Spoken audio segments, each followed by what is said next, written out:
am writing this under an appreciable mental strain, since by tonight I shall be no more.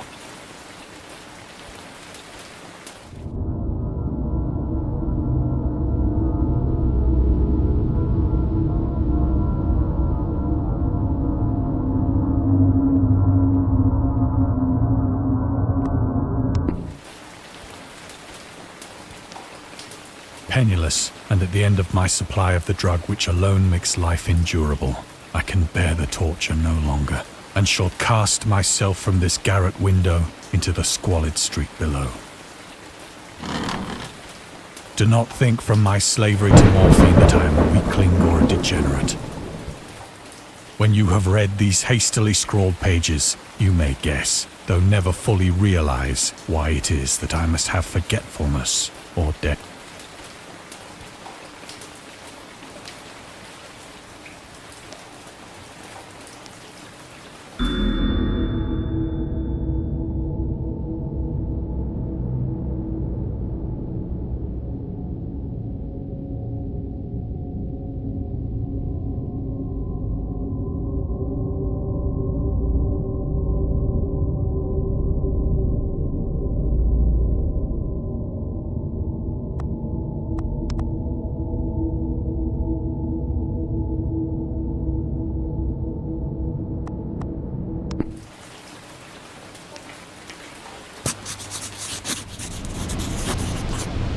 It was in one of the most open and least frequented parts of the broad Pacific that the packet of which I was supercargo fell a victim to the German sea raider.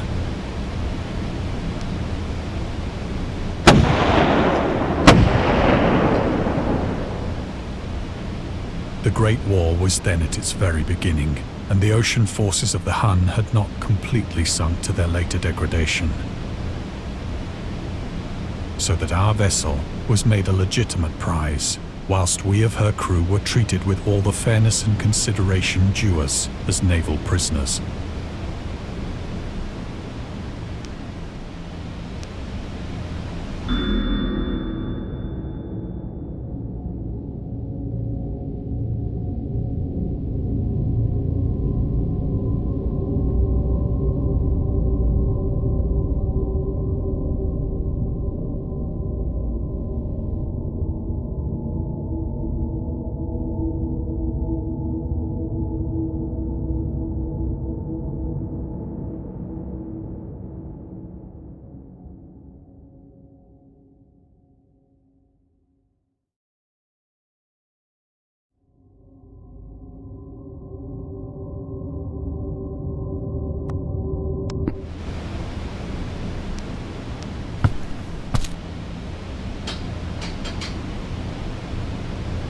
So liberal, indeed, was the discipline of our captors, that 5 days after we were taken, I managed to escape alone in a small boat with water and provisions for a good length of time.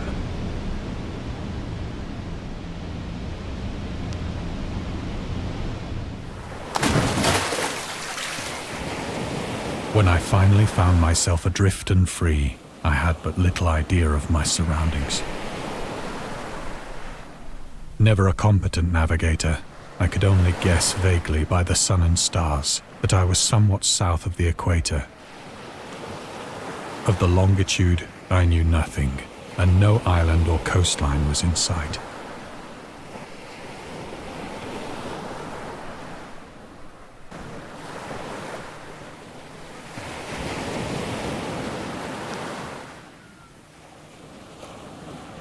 The weather kept fair, and for uncounted days I drifted aimlessly beneath the scorching sun, waiting either for some passing ship or to be cast on the shores of some habitable land.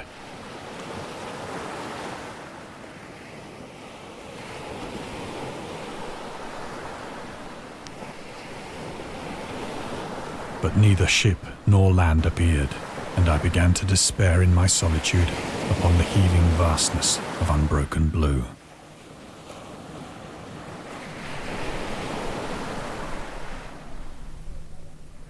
The change happened whilst I slept. Its details I shall never know, for my slumber, though troubled and dream-infested, was continuous.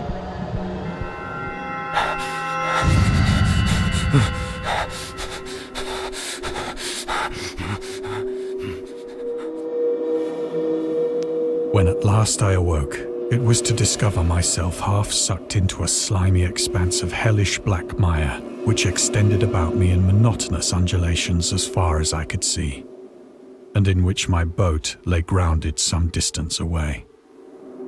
Though one might well imagine that my first sensation would be of wonder at so prodigious and unexpected a transformation of scenery, I was in reality more horrified than astonished.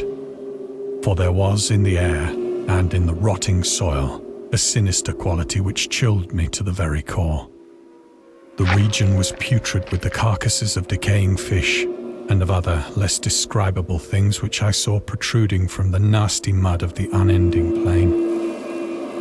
Perhaps I should not hope to convey in mere words the unutterable hideousness that can dwell in absolute silence and barren immensity. There was nothing within hearing and nothing in sight save a vast reach of black slime. Yet the very completeness of the stillness and the homogeneity of the landscape oppressed me with a nauseating fear. The sun was blazing down from a sky which seemed to me almost black in its cloudless cruelty, as though reflecting the inky marsh beneath my feet.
As I crawled into the stranded boat, I realized that only one theory could explain my position.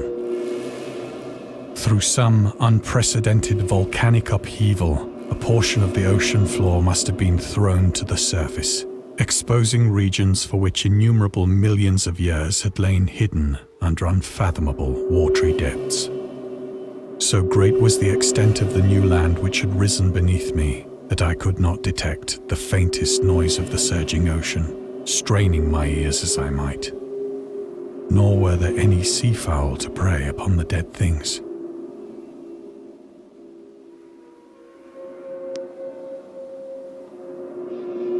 For several hours I sat thinking or brooding in the boat, which lay upon its side and afforded a slight shade as the sun moved across the heavens.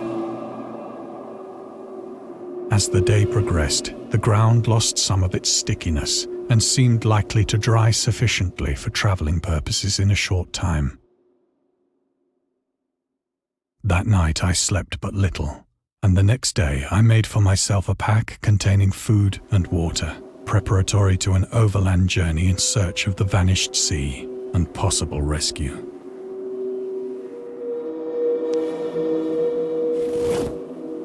On the third morning, I found the soil dry enough to walk upon with ease. The odor of the fish was maddening, but I was too much concerned with graver things to mind so slight an evil, and set out boldly for an unknown goal.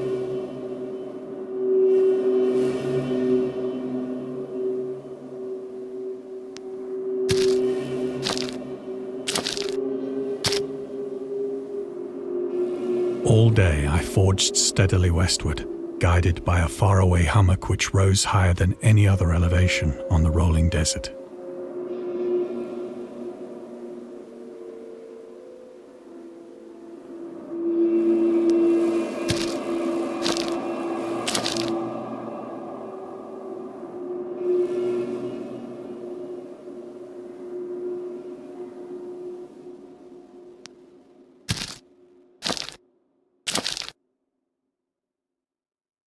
That night, I encamped, and on the following day still travelled toward the hummock, though that object seemed scarcely nearer than when I had first espied it.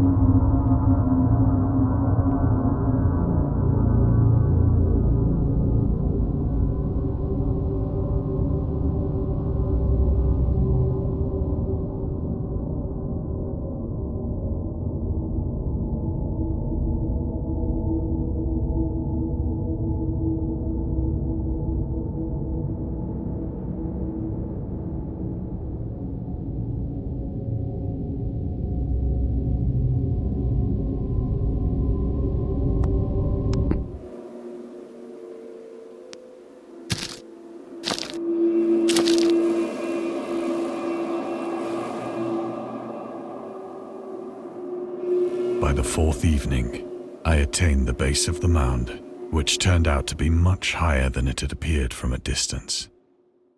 An intervening valley setting it out in sharper relief from the general surface. Too weary to ascend, I slept in the shadow of the hill. I know not why my dreams were so wild that night, but ere the waning and fantastically gibbous moon had risen far above the eastern plain, I was awake in a cold perspiration, determined to sleep no more. Such visions as I had experienced were too much for me to endure, and in the glow of the moon I saw how unwise I had been to travel by day. Without the glare of the parching sun, my journey would have cost me less energy. Indeed, I now felt quite able to perform the ascent which had deterred me at sunset. Picking up my pack, I started for the crest of the eminence.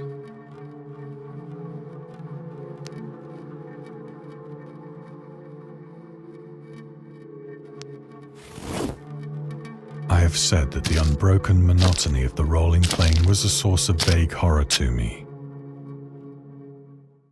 But I think my horror was greater when I gained the summit of the mound and looked down the other side into an immeasurable pit or canyon, whose black recesses the moon had not yet soared high enough to illumine. I felt myself on the edge of the world, peering over the rim into a fathomless chaos of eternal night. Through my terror ran curious reminiscences of Paradise Lost, and of Satan's hideous climb through the unfashioned realms of darkness. As the moon climbed higher in the sky, I began to see that the slopes of the valley were not quite so perpendicular as I had imagined. Ledges and outcroppings of rock afforded fairly easy footholds for a descent, whilst after a drop of only a few hundred feet, the declivity became very gradual.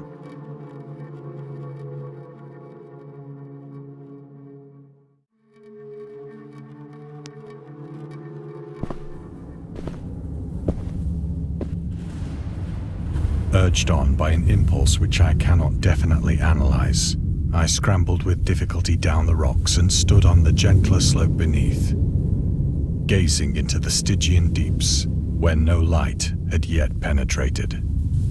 All at once, my attention was captured by a vast and singular object on the opposite slope, which rose steeply about 100 yards ahead of me. An object that gleamed whitely in the newly bestowed rays of the ascending moon.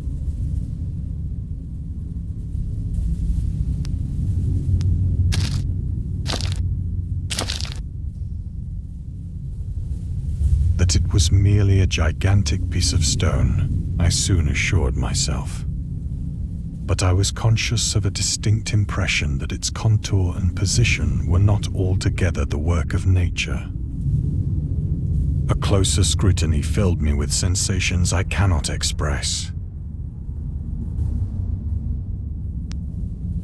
For despite its enormous magnitude, and its position in an abyss which had yawned at the bottom of the sea since the world was young, I perceived beyond a doubt that the strange object was a well-shaped monolith, whose massive bulk had known the workmanship and perhaps the worship of living and thinking creatures. Dazed and frightened, yet not without a certain thrill of the scientist's or archaeologist's delight, I examined my surroundings more closely.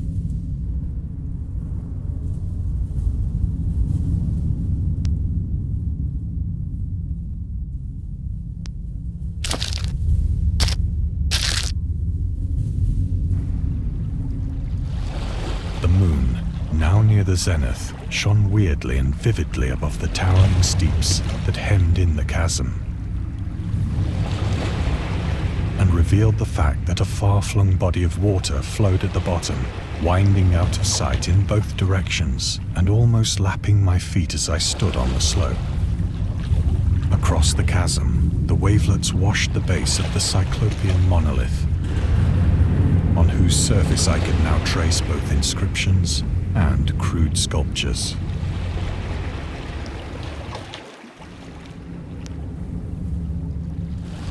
The writing was in a system of hieroglyphics unknown to me and unlike anything I'd ever seen in books, consisting for the most part of conventionalized aquatic symbols such as fishes, eels, octopi, crustaceans, mollusks, whales, and the like. Several characters obviously represented marine things which are unknown to the modern world, but whose decomposing forms I had observed on the ocean-risen plain. It was the pictorial carving, however, that did most to hold me spellbound.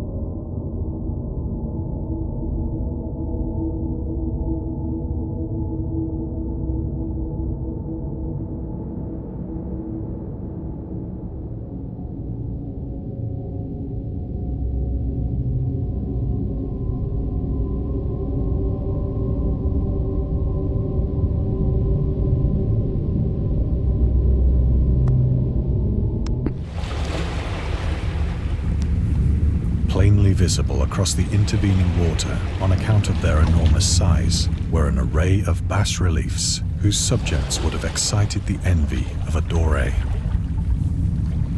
I think that these things were supposed to depict men, at least a certain sort of men, though the creatures were shown disporting like fishes in the waters of some marine grotto, or paying homage at some monolithic shrine which appeared to be under the waves as well. Of their faces and forms I dare not speak in detail, for the mere remembrance makes me grow faint. Grotesque beyond the imagination of a Poe or a Bulwer. They were damnably human in general outline, despite webbed hands and feet, shockingly wide and flabby lips, glassy, bulging eyes, and other features less pleasant to recall. Curiously enough, they seem to have been chiseled badly out of proportion with their scenic background, for one of the creatures was shown in the act of killing a whale, represented as but little larger than himself. I remarked, as I say, their grotesqueness and strange size, but in a moment decided that they were merely the imaginary gods of some primitive fishing or seafaring tribe. Some tribe whose last descendant had perished eras before the first ancestor of the Piltdown or Neanderthal man was born.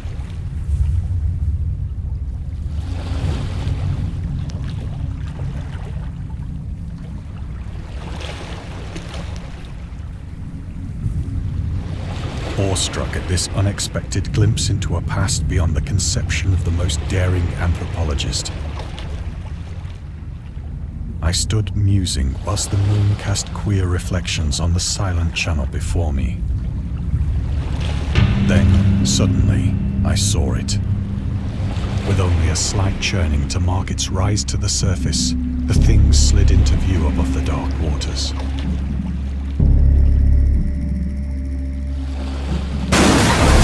Polyphemus-like and loathsome, it darted like a stupendous monster of nightmares to the monolith.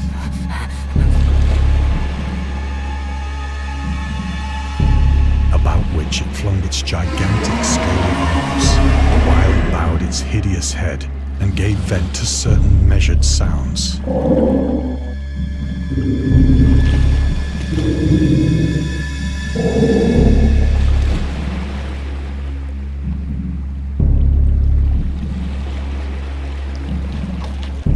I think I went mad then.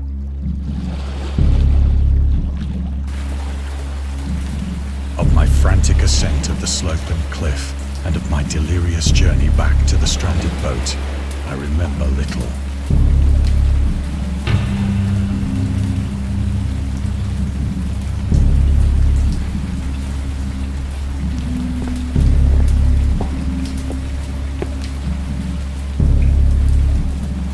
I believe I sang a great deal and laughed oddly when I was unable to sing.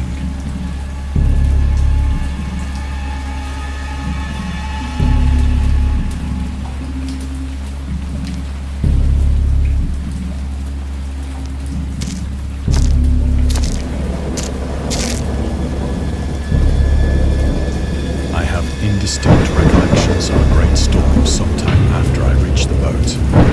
At any rate, I know that I heard pearls of thunder and other tones which nature utters only in her wildest moods.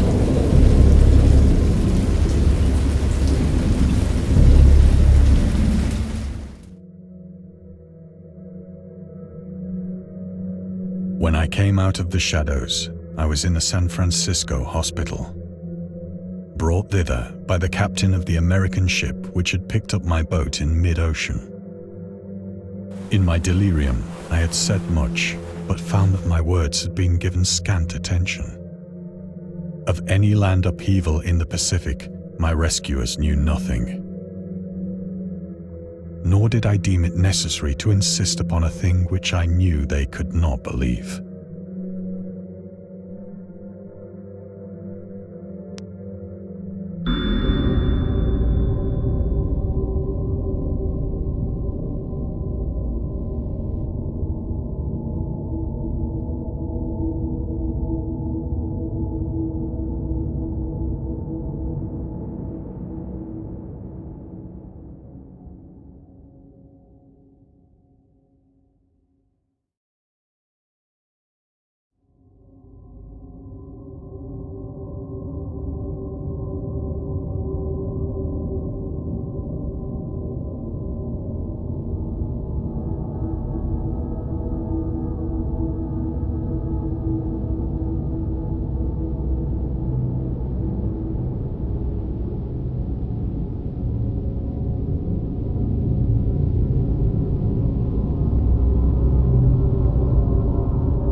Once I sought out a celebrated ethnologist and amused him with peculiar questions regarding the ancient Philistine legend of Dagon, the fish god.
Soon perceiving that he was hopelessly conventional, I did not press my inquiries.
It is at night, especially when the moon is gibbous and waning, that I see the thing. I tried morphine, but the drug has given only transient surcease and has drawn me into its clutches as a hopeless slave. So now I am to end it all, having written a full account for the information or the contemptuous amusement of my fellow men.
Often, I ask myself if it could not all have been a pure phantasm, a mere freak of fever as I lay sun-stricken and raving in the open boat after my escape from the German man-of-war. This I ask myself, but ever does there come before me a hideously vivid vision in reply.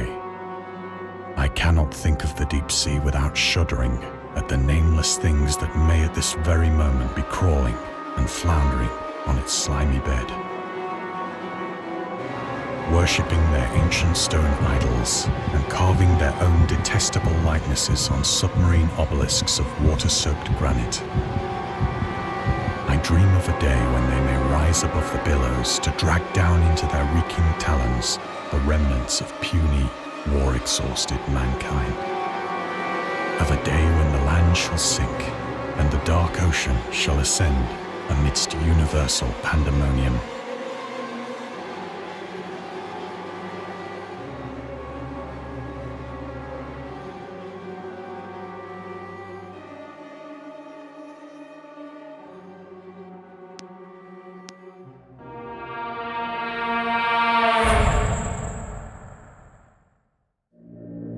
The end is near.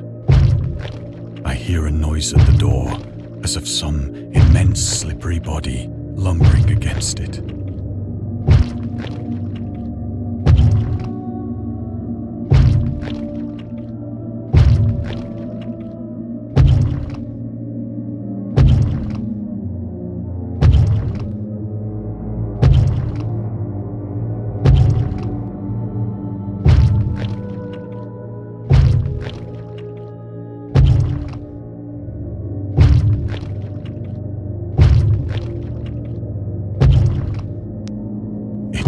not find me.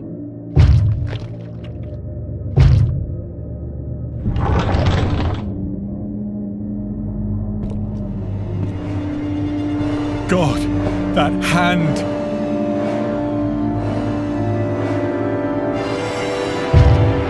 The window! The window!